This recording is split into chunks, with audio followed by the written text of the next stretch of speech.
It's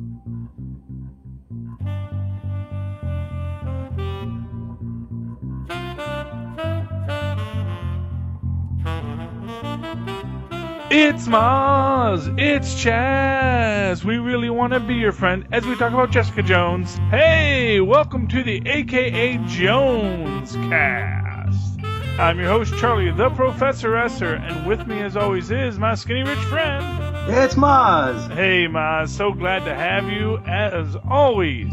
Tonight's episode, because as we start a little binge watch to get through Jessica, as we get ready for the upcoming Iron Cast, or Cast Iron Fist, or Fisting with Chaz and Mozz. We haven't quite figured out the name yet, but hey, if you're listening, send in your suggestions, kids.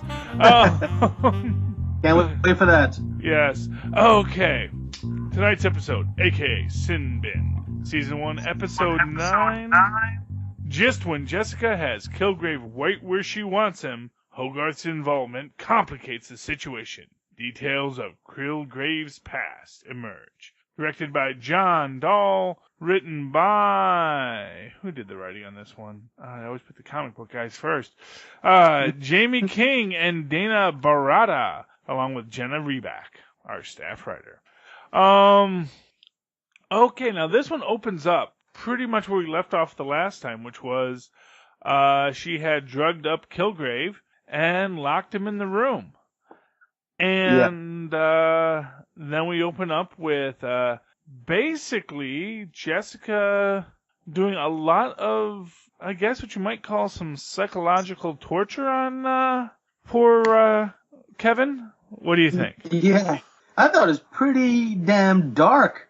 I mean, replaying those videos of him as a child as a method of torture. I mean, she knew what she was doing and it was effective, but wow, it was dark. Yeah. Well, I mean, this is, I think, sort of what we're, one of the things that I think is one of the grand testaments to David Tennant as an actor is how every so often you find yourself feeling sympathy for Kilgrave. Yeah. And you know what? You really shouldn't, and you often don't. But every so often you're like, oh, I guess he kind of had a bad situation and bad this and that. We open up with basically Patsy telling, so we get a lot of things. We see basically, we open up with Patsy, Hogarth. Jessica, yes. No, go ahead. Sorry. Okay. Jessica torturing Kilgrave in various methods. He's locked up in there. She's forcing him to eat fast food, which he does not like. And, just generally speaking, putting him in a bad situation. Patsy comes by, as does Hogarth, and we get a nice little bit of a bottle show here. We also, I believe it's this episode, where we start to see a little bit, and it is Will, and that kind of threw me for a loop there, that it is Will Simpson, not Frank Simpson. Although they do follow the Nuke character's storyline pretty well here. And we start to get a lot of Nuke in this with Dr. Kozlov and the red, white, and blue protocol pills. Right. Which are going to come back a little bit later. So at our opening here, and actually I may be getting ahead of ourselves there, but right now what we have is yes, in fact I think most of that comes back. We get Kozlov, we get Will in the hospital in this, because we do have Patsy rushing him to the hospital, and him saying he needs to go to, this particular hospital and ask for this particular doctor. He does get to go there. This is of course part of our opening, because of course he has just been blown up by our nosy neighbor. Who and for what it's worth brings Simpson's own bomb back to him. And that was the end of last episode where she goes, are you Mr. Simpson? You left this or something like that. And blows him up. He is charred up real bad. All his boys are dead. All his boys are dead. And all of Kilgrave's boys are dead too, for what it's worth, I mean, this was a situation that took out everybody, friend and foe alike. And we see Jessica, we see Patsy take him to the hospital, and the whole time she's like, who's this Kozlov? What do you need? Why do you need him? Why do you need that? And then we do get Kozlov showing up, and we see Patsy being ushered away, and we see Will being welcomed back into the fold, and we will eventually get this statement about, the protocol is, you take too many reds, and that's bad. Yeah. And you have to take, the red to ramp you up, the white to keep you stable, and the blue to calm you down. Which was interesting. And what's most interesting about this, and it's always interesting in the Nuke plotline, because it was actually later revealed as an idea in the plot in the original comics that the pills were actually all placebos.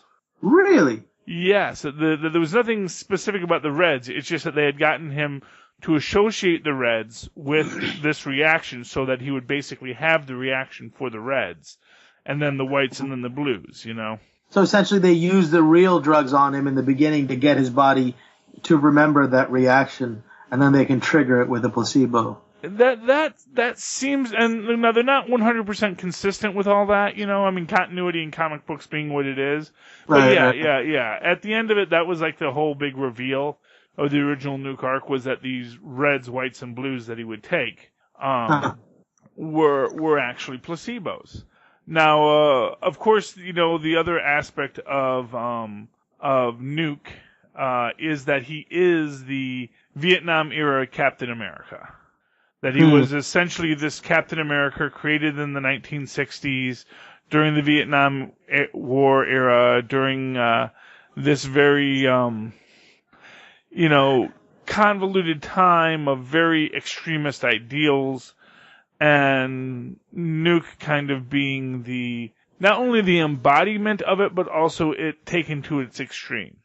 And we do see this somewhat with the way that Will approaches things over the next few episodes. And,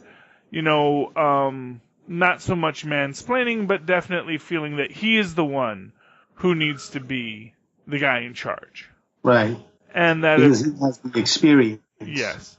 Well, also it just seems to. I mean, I think yes, he can make the argument about his experience, but the fact of the matter is Jessica has far more experience and is, and as we learn in this episode, in a far better place to take out Kilgrave. So, we get a lot of interesting things. We see basically we have we find out that there is a deal on the table for Hope. Basically, she takes 20 years. And they call it, she can take 20 years. That the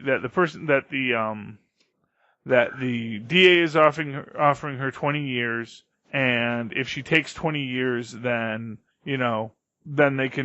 she'll get out eventually. But if she doesn't take the 20 years, they're going to try for 2 consecutive life sentences, and they have to hope they can convince a jury that there's a guy named Kilgrave who can mind control you to kill your parents.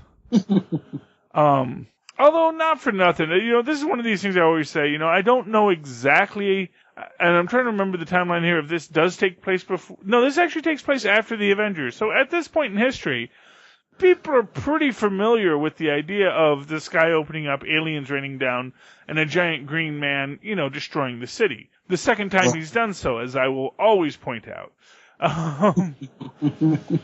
So maybe this idea of the Purple Man is not so unusual, but Hogarth doesn't want to risk that.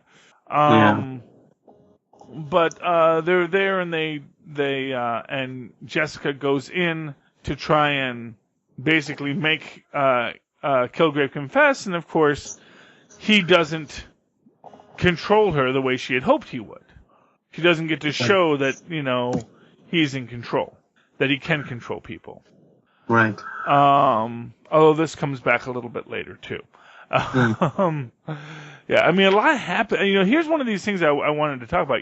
Right now, there's a lot of talk, when we're recording this, there's a lot of talk about, I don't know if you've heard it yet, but there's a lot of talk about Iron Fist. Oh, yeah. Because the first 6 episodes had been released, and they came to rather soft reviews. Really soft reviews. Yeah. And there are a lot of people that are saying, well, that's bad. This could be Marvel's first misstep, yada, yada, yada. And, part of me kind of thinks that I seem to remember people saying the first 6 episodes of Luke Cage were pretty slow, too. And in many ways, they were.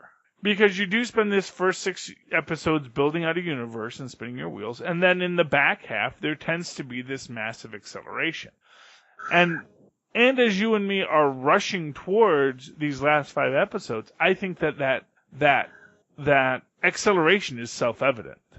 That once Kilgrave gets captured, I think this show kind of steps into a speed that prior to this we never even saw. Right. So we have Kilgrave, Kevin, as we learn his actual name is, in the box.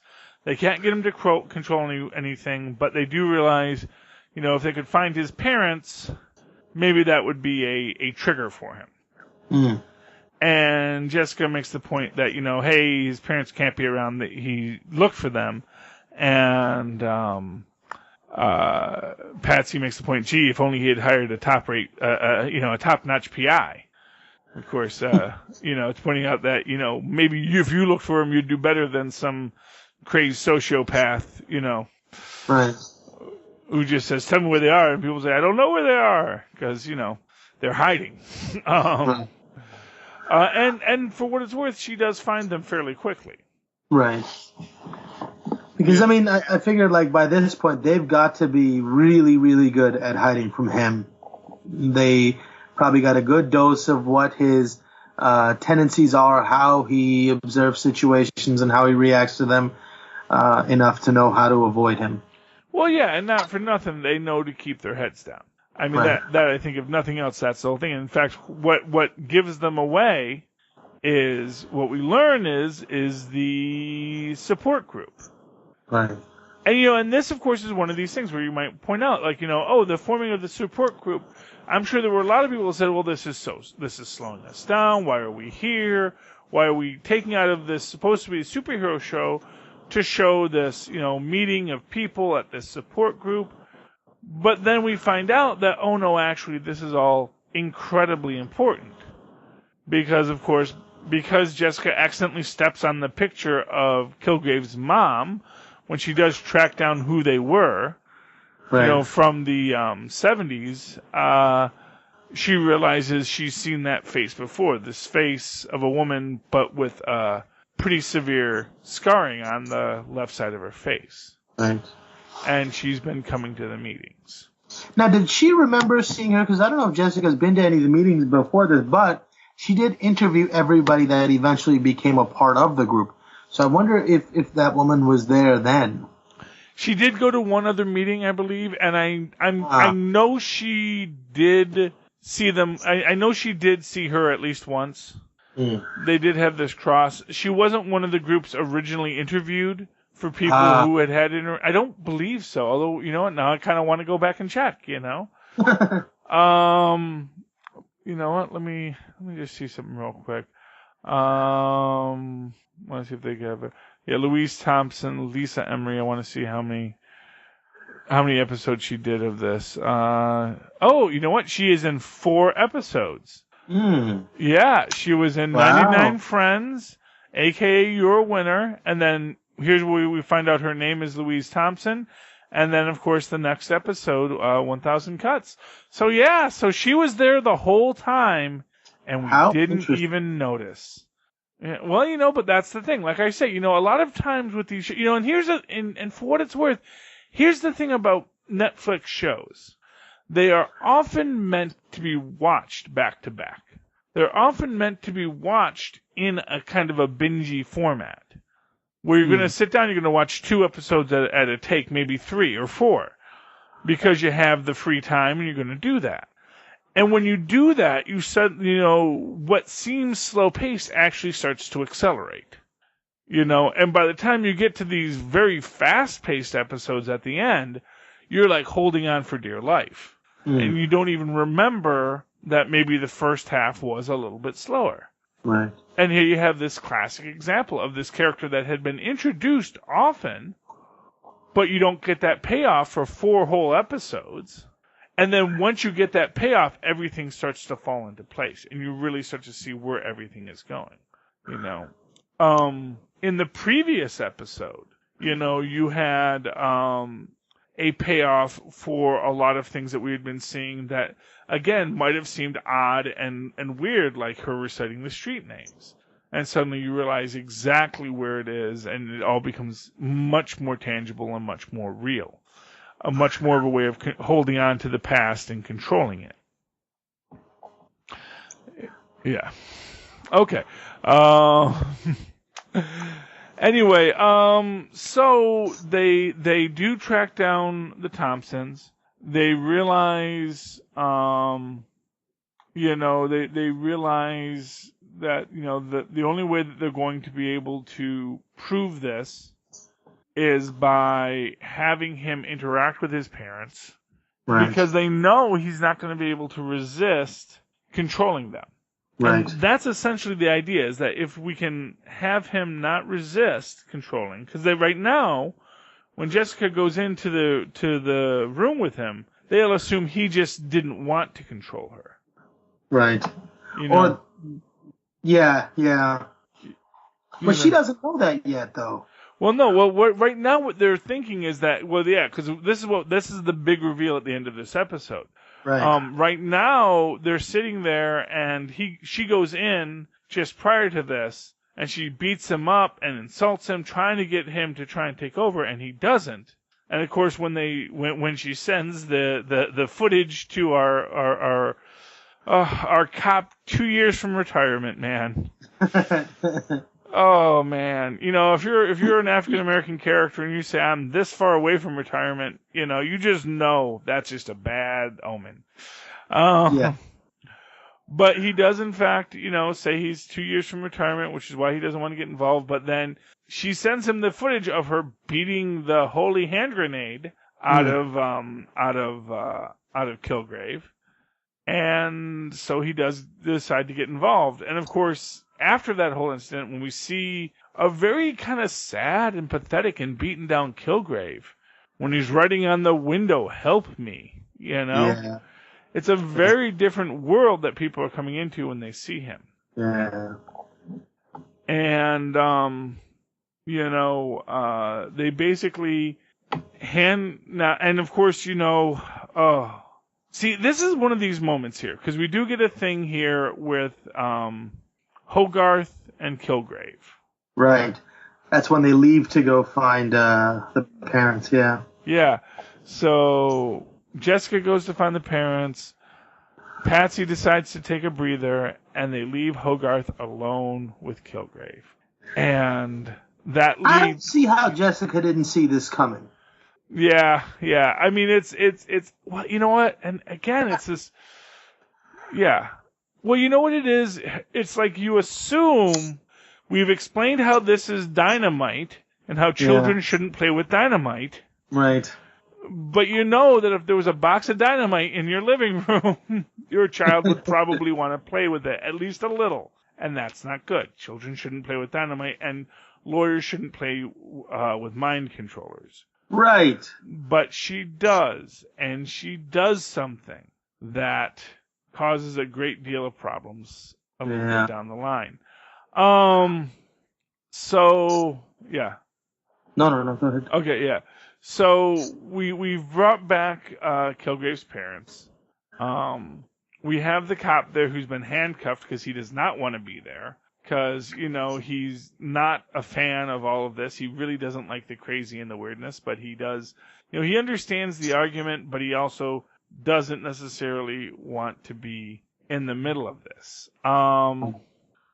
Meanwhile, they bring in the parents. The parents go in. Mm. And, man, I was not sure where this was going to go. I don't know. I mean, I guess one question I have in this is, did the mom bring the scissors as part of the plan, or was that just sort of her thing there? No, I think that was the plan. Because he's, aside from being super powered, he's super intelligent. Mm-hmm. So to fool him, you've got to have a multi-leveled, multi-tiered plan. So at first I was like, if Jessica wasn't able to get him to move, to strike, they're not going to be able to do it either. But she pulled like a double switcheroo on him, where at first she's all nice and soft and gets him to open up and lets down his defenses. And then the betrayal, and she stabs him, and you have like this physical reaction to it, and he has no choice but to do it. It was so clever and so devious. And at first I was a little disappointed by what was happening in that scene. I was like, oh no. And then all of a sudden you're like, oh wow, this was way more clever and way darker than I expected. Exactly. And of course, so we get Kilgrave telling her to, after she stabs him, because she basically softens him, gets him all, makes him feel safe the way a mother should, and then she does the unthinkable. She stabs the heck out of the guy. And the father sells it so well, too, because it makes me wonder, did he know? That's what really surprised me. Yeah, well, that's why I wasn't sure if this was part of Jessica's plan or if this was just the mom taking law into her own hands. Either way, it worked well, and it would have worked completely, because of course, she holds him, she stabs him, and then he uses his power on her to have her cut herself or stab herself for every year she left him alone. And then they go to shock them to stop it, but the wire got cut. The wire's been cut. Bum, bum, bum. Which was, honestly, it's kind of a weird, it's one of these moments where you're like, was that really like the best way to handle that? Was that really what Hogarth would have wanted? I mean, it's a weird, right now in the comic books, in Nick Spencer's Captain America, there's this whole thing about the Red Skull and a sentient cosmic cube, and the Red Skull's reprogramming of Captain America to believe he's always been Hydra. And, there's this hubris in the Red Skull in the idea that, oh, hey, here's this artifact of literal infinite power, but it's just going to do what I tell it to. I'm the boss of it, and I don't have to worry. I don't have to worry of being hoisted by my own petard here. And, that this is going to end up with Hogarth getting hoisted by her own petard this second you realize what was going on. And of course, what's going on is that, Jessica has to go in to solve the problem when the mom starts stabbing herself. And of course, it's like, 4 locks you have to get through. Yeah. She does get in there, and, and for what it's worth, Kilgrave knows, Jessica can't stop him and take care of everybody else, and she has he has the father try to kill himself, so she has to stop that. And then he runs. We see Patsy start shooting, trying to break through the glass. Which I thought, what a silly thing to do. Jessica's on her way there. It's like, why did she need to shatter the glass? That was just the dumbest move ever. Because she knows, and there is this. What it is she doesn't know that Jessica's immune yet. And spoiler, right, that's the big reveal. Still, it seems like a dangerous thing to do, which really gives more credence to what Simpson says and what she herself says. She's not cut out for this sort of stuff. She does not make decisions well under pressure. Entirely possible. I mean, and yeah, in next episode we're going to get to poor decisions made under pressure. But or was that the third episode? Anyway, we'll get to that in a minute. But right now, basically, Kilgrave makes his escape. He tells Patsy to put a bullet in her skull, but of course she's already fired all her bullets, so she just starts clicking the gun at her head, and then it gets kind of weird and crazy as Kilgrave runs, has the cop follow him, and the cop literally pulling his hand out of the handcuff to do so, which is just insane. Yeah. And we see, and this is where we get the reveal that Jessica is immune, because he tells her to unhand him, and she doesn't. And all of a sudden she realizes Kilgrave has no power over her. Yeah. And had it not been for the cop tackling her, it would have been all over but the shouting. And because now she knows she has power over him. Yeah. And that's pretty impressive. But Kilgrave, I thought it was interesting in the beginning of these, first couple of episodes, you see that scene where she's walking out into the middle of the street, and he's like furiously saying, "Jessica, get back here." And she just keeps walking. I was like, that's interesting. Yeah. I never paid much mind to it, and I guess it's sort of the same thoughts she must have had to, because it makes you think, how did she not know, But we saw it plain as day, and I didn't, really give it much credence either. Well, and what it is, which is something we'll get to a bit in the next episode, is this thing about, one of the things they've said about Kilgrave in this is not knowing where Kilgrave's desires end and yours begin. And so when Kilgrave tells her to stop, you do see her hesitate for a moment in that first scene. She does, because of course she just thinks, well, okay, he told me to stop, I should stop. And then all of a sudden she realizes I don't have to. But you don't get that much of it, because of course right after that he gets hit by the bus. And that is the insanity of the whole situation, is you realize how easy it was for her to fool herself that he could control her. But of course, from Kilgrave's perspective, the second he sees someone not listening, he knows his powers are gone, which leads us to everything that has happened up until now. So they're saying that his powers are caused by a virus that he sends out airborne. Now, do you think Jessica became immune to him because of her healing ability, or just because she fought her way out of it mentally, recognizing that it's just a desire, not, one you have to follow necessarily? Well, it's an interesting thing. In the comic books, the Purple Man's power was always shown to be very limited. That if you had, he couldn't control the Kingpin. Although again, that's an interesting thing. I think we mentioned earlier on, and this idea that you can make a sociopath fall in love with you, but a sociopath will still kill you even if he loves you, because he's a sociopath, and that emotion has no meaning to him. And the idea is that when the Purple Man tries to control the Kingpin basically smacks him down, and says, I am not a person that you can control. And Doctor Doom is in a similar position.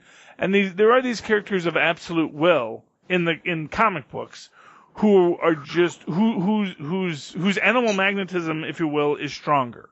The actual idea of animal magnetism derives from the hypnotist Mesmer, from which we get the idea of mesmerization, who was essentially a court hypnotist in, I want to say, pre-revolutionary France, and basically he showed this how you could basically entrance people, and do amazing things with entrancement. And his theory was that this was something called animal magnetism, which is this idea that some people have this natural dominance over others. Now, in truth, what we actually find in most studies of hypnosis and mental manipulation is that it's actually a very complex play of people essentially wanting to enter into a trance. And then in more public scenes of entrancement, it's actually about people just wanting to go along for the show. Right. So, when you see a Las Vegas hypnotist act, the reason why people do what they do, it's mostly because they know it's part of the show, and there's this natural human desire to be a part of the ongoing narrative. So, but that's when we get into the weirdness of the science of hypnotism, especially mass hypnotism, like you see with a guy like Kilgrave. But in this case, they moved away from the idea of pheromones, which is the original idea, and now they went with viruses. But it's sort of the way that radiation has morphed into genetic manipulation. It's like, here's something people know is science-y, but they don't really know what it could do. So we're going to say that's how they do it, So here pheromones have been rewritten to be viral infections. And, doesn't make any more sense, but we'll go along with it, because what the heck. But Kilgrave escapes, all hope is lost, and that's the end of the episode, I believe. Yep. Because we're gonna replay it, but we see her run out and see Kilgrave is gone after the cop tackled her, and does he run into Hogarth yet, or is that how the next episode? That's how the next episode opens. So the next episode, spoilers, we find out how Kilgrave made his escape. Okay, Mozz, if people enjoyed your conversation tonight, or any of our conversations, or the conversations to come as we finish out Jessica Jones and jump headlong into Iron Fist, which we still say will be as amazing as everything else, how can they reach you? Hey, you can email me at mozzmanzor@gmail.com, or find me on Facebook at Mozz Manzor. That's MOZZMANZOOR. Okay. And of course, you can always write to me in that old-fashioned email way at superconnectivityblog@gmail.com. That's superconnectivityblog, all one word, @gmail.com. And of course, follow me on the Twitters at CharlieEsser. That's CharlieEsser. Look for the 2 E's right there in the middle for quality. Thank you for joining us, ladies and gentlemen, once again for the AKA Jones class. Because we really want to be your friend, and we want you to join us again next week. Good night.